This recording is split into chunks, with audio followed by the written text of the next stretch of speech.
Good morning, this is Yamini. Welcome to 30 by 60. Headlines.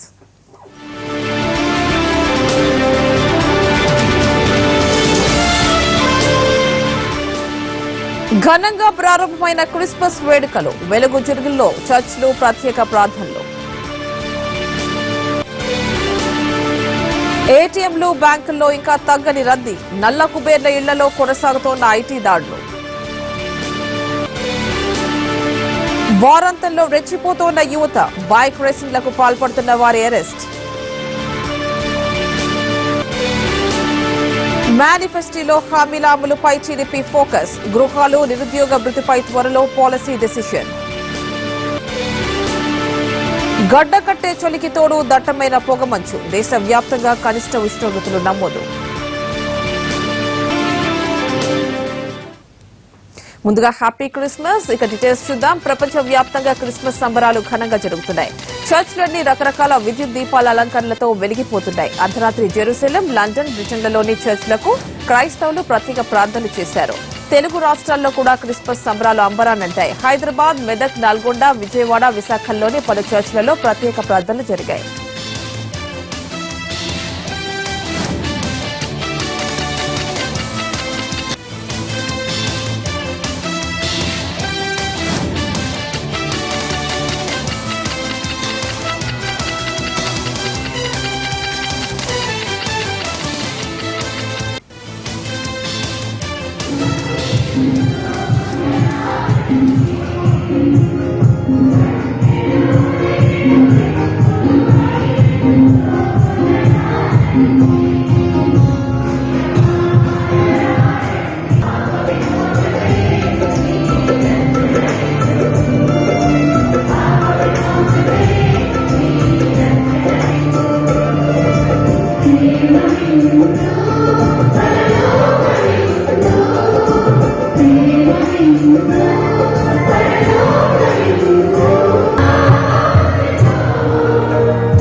కరుణామయుడు క్రీస్తు జన్మదిన వేడుకలు సికింద్రాబాద్ లో ఘనంగా జరిగాయి. సెయింట్ మేరీస్ బసిలికా చర్చ్ లో బిషప్ తుమ్మబాల ఆధ్వర్యంలో క్రైస్తవులు ప్రత్యేక ప్రార్థనలు నిర్వహించారు. యేసు చూపిన మార్గం అనుసరణీయమని, అందరి పట్ల ప్రేమానురాగాలతో మెలగాలని బోధించారని తమ సందేశంలో చెప్పారు తుమ్మబాల.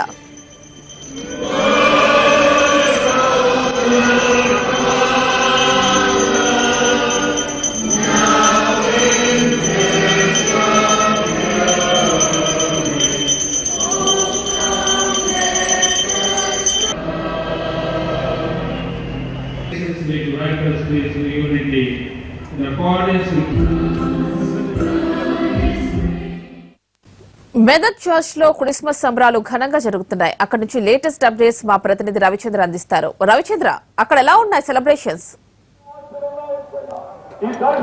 యామిని, ప్రపంచ ప్రఖ్యాత మెదక్ చర్చి ఉదయం నుంచి ఈ తెల్లవారుజాము నుంచి క్రిస్మస్ సంబరాలతో అమరాన్ని అంటింది. మనం చూడొచ్చు, ఇప్పుడు మనం మెదక్ చర్చి ప్రాంగణంలో ఉన్నాం. ఇక్కడ దాదాపు అంటే తెల్లవారుజామున 4:30కు ప్రారంభమైన ఈ ఉత్సవాలు ఇంకా కొనసాగుతూనే ఉన్నాయి. మనం ఇక్కడ చూడొచ్చు, bishop Medak church bishop Solomon Raju ఆయన ప్రసంగిస్తున్నారు. ఆయన అందరి చేత ఈ ప్రార్థనలు చేయించారు. అందరికీ క్రిస్మస్ శుభాకాంక్షలు కూడా తెలిపారు. క్రీస్తు జననం సంబంధించిన వివరాలు, ఆయన కారణ జన్ముడు, ఆయనకు సంబంధించిన ఆయన ప్రత్యేకతలంతా ఇప్పటివరకు వివరించారు. దాదాపు ఆయన ఒక గంట సేపటి నుంచి ఆయన ప్రసంగాన్ని ఇక్కడున్న భక్తులంతా కూడా ఆలకించారు. ఇప్పటి వరకు అంటే తెల్లవారుజామున 4 గంటలకు శిలువను చర్చిలోకి ప్రవేశపెట్టడం నుంచి ఈ ఉత్సవాలు ప్రారంభమయ్యాయి. ఆ తర్వాత క్రీస్తు జననాన్ని సూచిస్తూ కీర్తనలు ఆలపించారు. అక్కడి నుంచి ఇంకా జనం కూడా రాకడ తెల్లవారి 4:30-5 గంటల నుంచి ఇక్కడికి జనం రాకడ పెరిగింది. దాదాపు ఇప్పటికే చాలా మంది, కొన్ని వేల మంది ఈ ఆలయానికి ఇక్కడ మెదక్ చర్చికి వచ్చారు. దాదాపు ఇక్కడ 13 జిల్లాలు, అంటే ఈ మెదక్ డయాసిస్ పరిధిలోని 13 జిల్లాలతో పాటు ఆంధ్రప్రదేశ్, తెలంగాణ, కర్ణాటక, మహారాష్ట్ర తదితర రాష్ట్రాల నుంచి కూడా చాలా మంది ఈ ప్రాంతానికి ఇక్కడికి వచ్చారు. ఇక్కడ అంటే చాలా సంవత్సరాలుగా వస్తున్న ఇక్కడ కొంతమంది భక్తులు ఉన్నారు. వాళ్ళ అభిప్రాయాలు అడిగి తెలుసుకుందాం. మీరు ఇప్పుడు ఇక్కడికి ఎన్ని సంవత్సరాలుగా వస్తున్నారు? క్రిస్మస్ వేడుకల్లో ఎప్పటి నుంచి ఇక్కడ పాల్గొంటున్నారు? మీ ఫీలింగ్ ఎట్లాంటిది? ఈ రోజు ఎట్లా ఉంది? క్రిస్మస్ అన్నది యాక్చువల్గా నేను పుట్టింది ఇక్కడనే, బట్ నేను ఉండేది హైదరాబాద్. సో క్రిస్మస్ అన్నది మెదక్ కెటిల్లోనే బాగుంటుంది. ఇంకా మెదక్ కెటిల్ తప్పించి ఇంకెక్కడ కాదు. ఎందుకంటే ఇది మన తెలంగాణకి one of the biggest, Telangana కాదు ఇండియా, ఈవెన్ ఏషియాలో ఇది సెకండ్ బిగ్గెస్ట్ చర్చ్ మనకు. సో చాలా మటుకు ఇక్కడ ఎంతో మంది, లక్షల మంది భక్తులు వస్తూ ఉంటారు ఇక్కడ. అండ్ ఇంకోటి ఏంటంటే ఇక్కడ అయినట్టు క్రిస్మస్ ఇంకెక్కడ కాదు. సో యాజ్ అ ఫ్యామిలీ మేము ఎక్కడ ఉన్నా కానీ, నేను ఎక్కడ పోయినా కానీ ఇమీడియట్గా నేను క్రిస్మస్ మాత్రం కంపల్సరీ ఇక్కడికి వస్తాం. మేము యాజ్ అ ఫ్యామిలీ మెంబర్కి వచ్చి ఇక్కడ జరుపుకుంటాం. ఎందుకంటే ఇక్కడ చాలా బాగుంటుంది పండుగ వాతావరణం అనేది. మనము క్రిస్మస్ పండుగ వాతావరణం ఇక్కడనే చూడొచ్చు, ఎక్కడ కూడా చూడలేము. ఇక్కడ చలిని కూడా ఇప్పుడు అంటే దాదాపు చాలా కనిష్ట డిగ్రీల్లో ఇప్పుడు దాదాపు 10 డిగ్రీల లోపే ఇక్కడ ఉష్ణోగ్రత నమోదైంది. అయినప్పటికీ తెల్లవారుజాము నుంచే ఇక్కడ భక్తులు ఇక్కడికి వస్తున్నారు. మీరు చెప్పండి, ఇప్పుడు ప్రతి సంవత్సరానికి ఇప్పటికి ఏమైనా తేడా కనబడుతుందా? ఇంకా ఎట్లా ఉంది భక్తుల రాకడ కానీ ఇక్కడ ఉత్సవాల్లో ఏర్పాటు కానీ? Merry Christmas and happy Christmas అందరికీ. ఇంతకు ముందు సంవత్సరం కన్నా ఈ సంవత్సరము భక్తుల సందర్శన ఎక్కువైపోయింది. ఇంటర్ విద్యార్థుల్ని చావగొట్టిన లెక్చరర్ పై హైదరాబాద్ ఎస్ఆర్ నగర్ పోలీసులు కేసు నమోదు చేశారు. శ్రీ చైతన్య జూనియర్ కాలేజ్ లో చదువులో వెనుకపడ్డ 15 మంది విద్యార్థులపై కర్రతో విరుచుకుపడ్డాడు ఫిజిక్స్ లెక్చరర్ దొరబాబు. దీనిపై బాలల హక్కుల సంఘం ప్రతినిధి Achyutarao SR Nagar police station లో ఫిర్యాదు చేశారు. కాలేజ్ యాజమాన్యంపై చర్యలు తీసుకోవాలని కోరారు.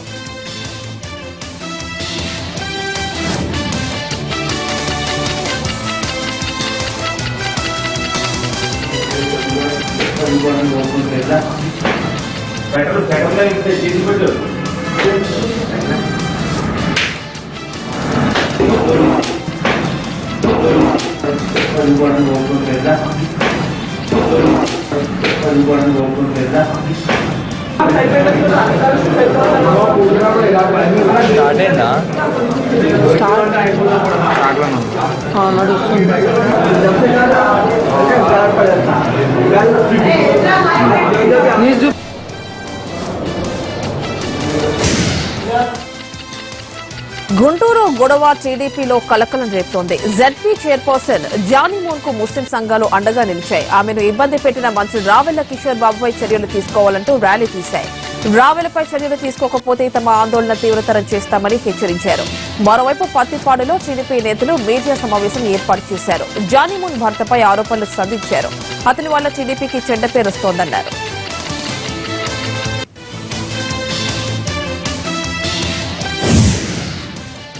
ఏపీ మంత్రి రావెల కిషోర్ బాబు, గుంటూరు జెడ్పీ చైర్పర్సన్ షేక్ జానీమోన్ వివాదంపై సీఎం చంద్రబాబు ఆగ్రహం వ్యక్తం చేశారు. ఈ వ్యవహారంపై విచారణ జరిపి తనకు నివేదిక ఇచ్చేందుకు త్రిసభ్య కమిటీ వేయాలని ఏపీ టీడీపీ అధ్యక్షుడు కళా వెంకట్రావును ఆదేశించారు. కాగా ఈ కమిటీలో గుంటూరు జిల్లా ఇన్ఛార్జ్ మంత్రి చినరాజప్ప, రాష్ట్ర ప్రధాన కార్యదర్శి బుచ్చయ్య చౌదరి, పార్టీ గుంటూరు జిల్లా అధ్యక్షుడు జీవీ ఆంజనేయులు ఉన్నారు.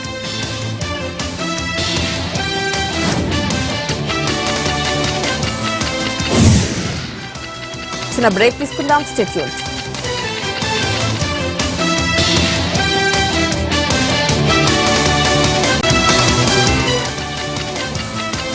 Back to 30/60. వచ్చే 2 వారాల పాటు హైదరాబాద్ సహా తెలంగాణ వ్యాప్తంగా చలి ఉధృతంగానే ఉండబోతోంది. ఉత్తర భారతం నుంచి వీస్తోన్న పొడి గాలుల్లో కనిష్ట ఉష్ణోగ్రతలు సాధారణ స్థాయి కంటే 5 డిగ్రీలు తక్కువగా నమోదవుతాయని తెలిపారు వాతావరణ విభాగం అధికారులు. ముఖ్యంగా రాత్రి వేళల్లో చలి తీవ్రత ఎక్కువగా ఉండబోతోంది. ఈ గాలులు ఇలానే కొనసాగితే జనవరి మొదటి వారానికి చలి ఉధృతి మరింత పెరుగుతుందని అంచనా వేస్తున్నారు అధికారులు.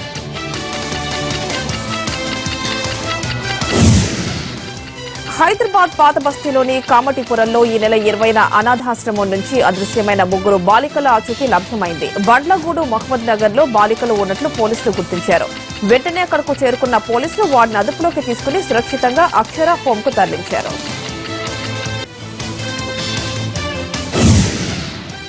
విశాఖలో మరో అవినీతి తిమింగలాన్ని పట్టుకున్నారు ఏసీబీ అధికారులు. Visakha R and B deputy EE Subhash Chandra ఆస్తులపై దాడులు చేశారు. విశాఖ, విజయనగరం, శ్రీకాకుళం, హైదరాబాద్లోని అతని ఇళ్లతో పాటు బంధువుల ఇళ్లు, ఆఫీసుల్లో ఏకకాలంలో సోదాలు నిర్వహించారు. ఇప్పటి వరకు మొత్తం 50 కోట్ల రూపాయల ఆస్తులున్నట్లు గుర్తించారు.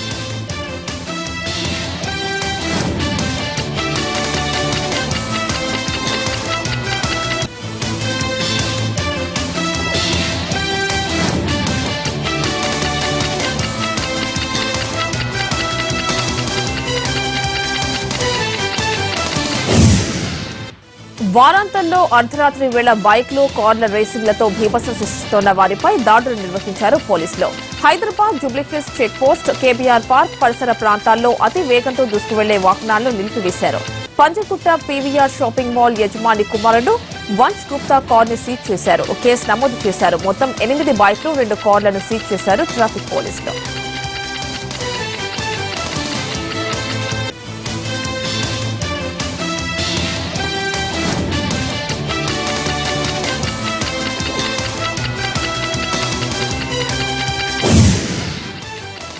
డిసెంబర్ 30 తరువాత నల్ల కుబేర్ల కష్టాలు పెరుగుతాయన్నారు ప్రధానమంత్రి నరేంద్ర మోడీ. ముంబైలో జరిగిన బహిరంగ సభలో ఆయన మాట్లాడుతూ నల్ల కుబేర్ల బ్యాంకుల్లో డబ్బులు జమ చేయడంతో సమస్యలు ముగిసిపోయినట్టు కాదని, అసలు సమస్య ప్రారంభానికి అదే నాంది అని అన్నారు. అదే సమయంలో నీతిపరుల కష్టాలు క్రమంగా తగ్గుతాయని అన్నారు ప్రధాని.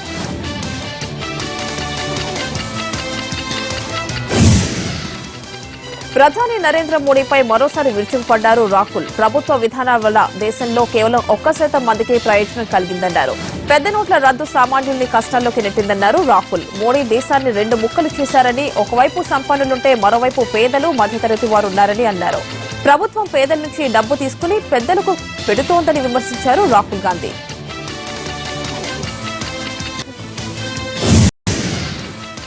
2015లో జరగనున్న ఉత్తరప్రదేశ్ ఎన్నికల్లో క్లీన్ స్వీప్ చేస్తామంటున్నారు కేంద్ర హోంమంత్రి రాజ్నాథ్ సింగ్. లక్నోలో జరిగిన బీజేపీ ర్యాలీలో ఆయన పాల్గొన్నారు. వచ్చే యూపీ ఎన్నికల్లో తమ పార్టీ మెజారిటీ సీట్లు గెలుచుకుంటుందన్నారు Rajnath. BJP Parivartan rally UP అభివృద్ధికి సహకరిస్తుందన్నారు. అయితే నోట్ల రద్దు అంశం ఎన్నికల్లో గెలుపోటములకు సంబంధించినది కాదని అన్నారు రాజ్నాథ్.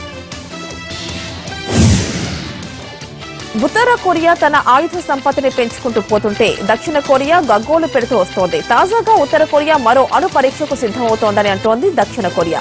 దీనికి అవసరమైన అన్ని ఏర్పాట్లు పూర్తి చేసిందని చెబుతోంది. ఈ ఏడాది జనవరి, సెప్టెంబర్లో ఉత్తర కొరియా 2 సార్లు అణు పరీక్షలు జరిపింది. ఇప్పుడు మరో అణు పరీక్షకు తగిన సమయం కోసం వేచి చూస్తోంది దక్షిణ కొరియా.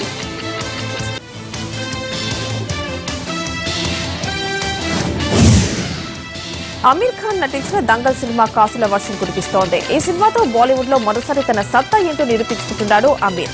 రిలీజ్ కు ముందే ప్రేక్షకుల్లో ఎన్నో అంచనాలు తీసుకొచ్చింది దంగల్. ఆ అంచనాలకు తగ్గట్టుగానే దూసుకుపోతోంది. దేశంలో పెద్ద నోట్ల రద్దు ప్రభావం ఈ సినిమాపై ఏమాత్రం పడడం లేదు. తొలి రోజే 29,78,00,000 వసూలు చేసింది. దంగల్ సినిమా యూనిట్ తో సంబంధం లేకుండా ఇంటర్నెట్ లో రిలీజ్ అయిపోయింది. సినిమాను పైరసీ చేసిన ఓ వ్యక్తి సోషల్ మీడియాలో పెట్టాడు. Facebook, YouTube Dangal cinema full కాపీని పెట్టాడు. దీంతో 14 గంటల్లో 8,33,000 మంది ఈ సినిమాను ఉచితంగా చూసేశారు. ఇంకొందరు డౌన్లోడ్ చేసుకున్నారు. అయితే ఫేస్బుక్, యూట్యూబ్ యాజమాన్యంతో చర్చించి లింక్ తీయించేసింది యూనిట్. వంగవీటి సినిమాలో టైటిల్ సాంగ్ పాడిన పన్నాల రాజశేఖర్ తీరుపై భగ్గుమన్నారు రామ్ గోపాల్ వర్మ. అతని తానే బ్రేక్ ఇచ్చారని, అటువంటిది తనపైనే మీడియా ముందు కామెంట్ చేస్తాడా అంటూ మండిపడ్డారు. వంగవీటి సినిమాలో టైటిల్ సాంగ్ పాడింది పన్నాల రాజశేఖరేనని, అద్భుతంగా పాడారని ఆడియో ఫంక్షన్ లో అందరికీ పరిచయం చేశారు రాము.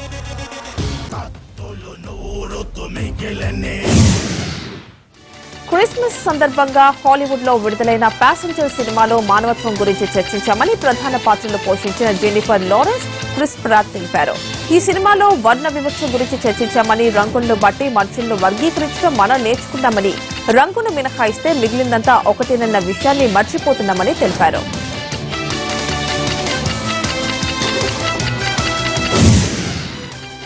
క్రిస్మస్ వేళ సికింద్రాబాద్ లో చర్చ్లన్నీ కలకళ్లాడిపోతున్నాయి. రాత్రంతా ప్రత్యేక ప్రార్థనలు నిర్వహించారు క్రైస్తవులు. సికింద్రాబాద్ నుంచి మరిన్ని డీటెయిల్స్ మా ప్రతినిధి రవి అందిస్తారు. రవి, అక్కడ ఎలా ఉన్నాయి సంబరాలు? ఈ పండుగకు నగరంలో ఉన్నటువంటి చర్చిలన్నీ కూడా చాలా సుందరంగా ముస్తాబయ్యాయి. కొద్దిసేపటి క్రితమే ప్రార్థనలు కూడా ప్రారంభమయ్యాయి. ప్రస్తుతం మనం సికింద్రాబాద్లోని సెయింట్ మేరీస్ చర్చిలో ఉన్నాం. ఇక్కడికి ఉదయం నుంచే క్రైస్తవ సోదరులు వీళ్ళంతా చేరుకొని ప్రత్యేకమైనటువంటి ప్రార్థనలు కూడా నిర్వహిస్తున్నారు. చూసుకోవచ్చు, మత పెద్దల ఆధ్వర్యంలో ప్రవచనాలు కూడా చేస్తున్నారు. వాళ్ళందరూ కూడా దాదాపు గంట సేపటి నుంచి గీతాలాపనలు కానీ లేకపోతే పూజలు ప్రార్థనలు చేస్తున్నటువంటి పరిస్థితి మనం చూసుకోవచ్చు. అయితే నగరంలో మొత్తంగా అన్ని చర్చిలను చాలా అందంగా ముస్తాబు చేశారు. దాదాపు 5 రోజుల ముందు నుంచే ఈ వేడుకలు కూడా ప్రారంభమయ్యాయి.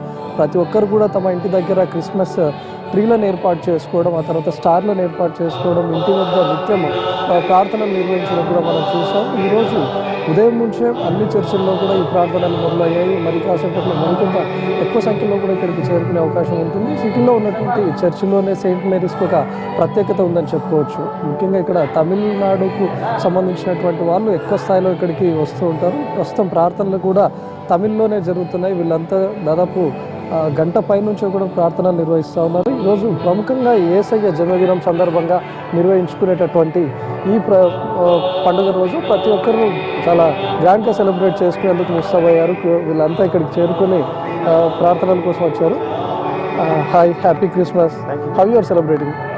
We are actually just attended mass, and after attending mass we're going to have a nice, peaceful time, have a nice breakfast, share the joy, gifts, of Christmas.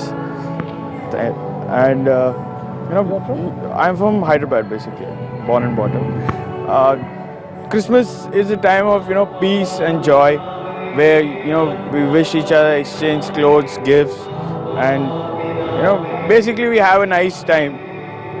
ప్రస్తుతం వీళ్ళంతా చూసుకోవచ్చు, వీళ్ళంతా ప్రార్థనలు నిర్వహించడానికి వచ్చామని చెప్తున్నారు. ముఖ్యంగా ఉదయం నుంచి కూడా ఇవన్నీ కంటిన్యూగా కొనసాగుతున్నాయి. సిటీలో ఉన్నటువంటి అన్ని చర్చిల్లో కూడా ప్రార్థనలు అన్ని కంటిన్యూగా కొనసాగుతున్నాయి. ఈ వేడుకలు చాలా గ్రాండ్గా జరుగుతున్నాయని చెప్పుకోవచ్చు. Right Ravi, thank you. ఇవి ఇప్పుడు అప్డేట్స్. మరి కాసేపట్లో లైవ్ షెడ్యూల్ గెస్ట్ అవుతుంది. Stay tuned.